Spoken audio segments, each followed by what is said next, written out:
নিরাশ হয় না, আল্লাহর দয়ায় নিরাশ হয় না। আল্লাহর দয়ায় কোনো মুসলিম কিন্তু নিরাশ হবে না। একেবারে যত বড় গুনাহ হোক সে নিরাশ হবে না। এমনকি কুফর শিরক না। কুফর শিরক কি, আমি তো নিজের কথাই আমি বলি যে আমি তো একসময় দুইটাই করছি, নওয়াজবিল্লাহ। আমি তো মাজারে যাইতাম, আমি শাহজালাল মাজারে গেছি। আমি আপনাদের বলছি আগেও, আমার বউ নিয়ে বিয়ে করে যখন আসছে, আমার বয়স তখন 22 বছর 3 মাস, আমি বিয়ে করছি। ইয়াং মানুষ, বউ নিয়ে আসছে, নিয়ে গেছি ওখানে, নিয়ে বলছে যে আজকেই তোমার চান্স, তুমি তো বাড়িতে ময়মনসিং, তুমি তো কোনোদিন শাহজালালের মাজার দেখো নাই, ডেকসি এগুলো দেখো নাই, কি বলে গজার মাছ দেখো নাই, দেখালো আর আল্লাহর কাছে যা চাওয়ার চায়ানো, মানে এই জায়গায় চায়ানো আর কি, মানে মাজারে এসে যা চাওয়ার চায়ানো।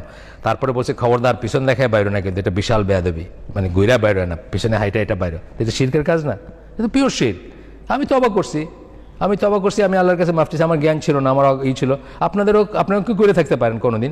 আমাদের এখানে যারা আছে, আমি না হলে আমার বাপ মারা 100% হয়তো এই পন্থী ছিলেন, তাই না? আমি বলছি যে আম্মা, আমিও তো এককালে গেছি মাজারে, আপনিও গেছেন, মানত করছেন, শাহজালালের দোহাই দিছেন বা কিছু একটা করেন আমাদের দেশে, এগুলো সব শিরক আম্মা। আল্লাহর কাছে মাফ চান, আল্লাহর কাছে তওবা করেন, আল্লাহ ইনশাল্লাহ মাফ করে দিবেন। আমরাও এরকম ছিলাম, আপনি এরকম ছিলেন, এভাবে বলার চেষ্টা করছি। তো আমাদের 100% বলতে গেলে খেয়াল করলে দেখবেন সিলেটের মানুষ এটা বিশ্বাস করে বা এই করে। কিন্তু আল্লাহর দয়ায় আমরা নিরাশ হব না। আল্লাহর দয়ায় নিরাশ কে হয়েছে? একমাত্র শয়তান। তাকে ডিক্লেয়ার্ড, সে আর তার কোনো আশা নাই। কিন্তু আমরা শেষ পর্যন্ত আশা করবো। এটাই বলতেছেন যে আল্লাহর দয়ায় নিরাশ হয় না এবং আল্লাহ সকল গুনাহ মাফ করেন।